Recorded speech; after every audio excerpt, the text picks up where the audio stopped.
តោះមកដឹងពីរបៀប install Windows 10 នៅលើ VMware ទាំងអស់គ្នាមួយបង្កើតម៉ាស៊ីន VMware នៅលើ Windows 10ដំបូងយើងចុចនៅលើពាក្យ Create New Virtual Machine បន្ទាប់មកយើង click នៅលើពាក្យ Typical ហើយចុច Next កន្លែងនេះយើងយក IVR Install Operating System Letter ហើយចុច Next អូខេអញ្ចឹងកន្លែងនេះជាកន្លែងយើងរើសប្រភេទ Operating System របស់យើងដែលមានដូចជា Windows Linux ហើយនិងប្រភេទ OS ផ្សេងៗទៀតខ្ញុំនឹងរើសយក Microsoft Windows 10 64 bit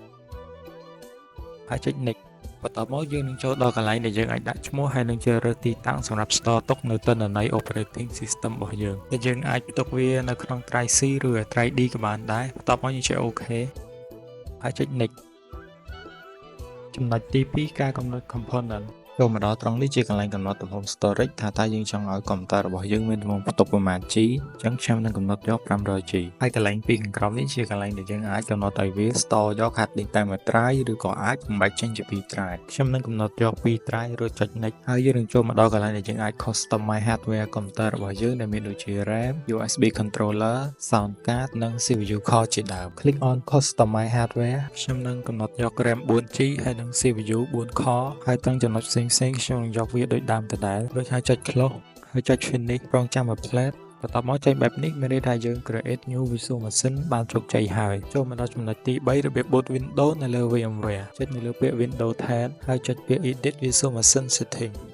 រួចចុចលើ CD/DVD ហើយត្រង់នេះជាកន្លែងយើងចូលទៅយក Windows 10 file ISO របស់យើងចុចលើពាក្យ browse បន្ទាប់មកចុចលើ file Windows 10ហើយចុច open រួចចុច OK បន្ទាប់មកចុចត្រង់សញ្ញា Q នេះហើយចុច power on to VMware បន្ទាប់មកវាចេញអញ្ចឹងយើងចុច enter មកហើយចុច space key ឲ្យលឿនរងចាំមួយផ្លែតកន្លែងជ្រើសរើសភាសានេះខ្ញុំយកភាសាអង់គ្លេសដែរហើយចុច next រួចហើយចុច install ណោះត្រង់នេះជាកន្លែងគេឲ្យយើងដាក់ product key បើយើងមិនយើងដាក់ឲ្យហើយក៏បានតែបើអត់ទាន់មានទេយើងចុចយកពាក្យ I don't have product key ត្រង់នេះវាមានកន្លែងឲ្យយើងរើសជាច្រើនមានដូចជា Windows 10 Home Pro ហើយនិង Education អញ្ចឹងខ្ញុំយក Windows 10 Pro ហើយចុច next រួចយើងតិចយកពាក្យ sub ហើយចុច next បន្ទាប់មកយើងចុចយកពាក្យ custom install windows only បន្ទាប់មកយើងនឹងឃើញ storage 500G ដែលយើងបានបង្កើតមុនហ្នឹងហើយខ្ញុំនឹងបំបែកវាចេញជា2 drive ដែលដាក់ drive C 300G ហើយនិង drive D 200G អញ្ចឹងយើងចុចយកពាក្យ new ហើយវាយលេខតាមខ្ញុំនេះមករួចហើយចុច apply ហើយចុច OK បន្ទាប់មកយើងចុចនៅលើ partition drive C 300G នេះមកហើយចុច next ហើយយើងត្រូវរងចាំរហូតដល់វាដើរចប់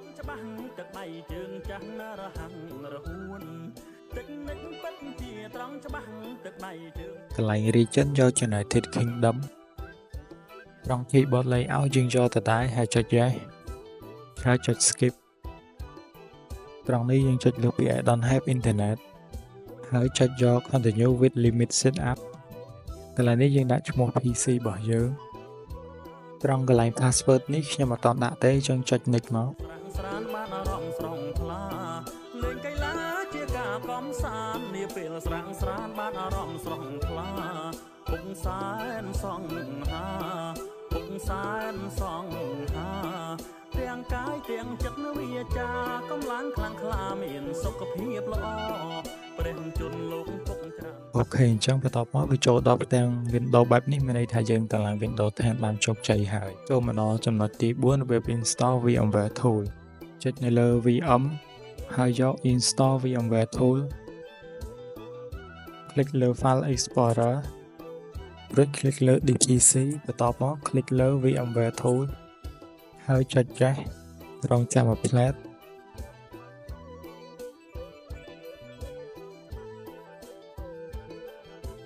អូខេអញ្ចឹងកន្លែងនេះវាចេញបែបហ្នឹងយើងចុច next មក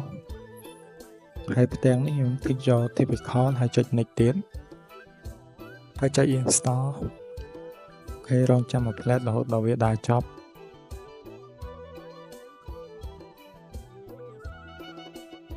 រួចហើយយើងចុច finish មកបន្ទាប់មកឡើយនេះវាឲ្យយើង restart ម៉ាស៊ីនអញ្ចឹងយើងយក yes មក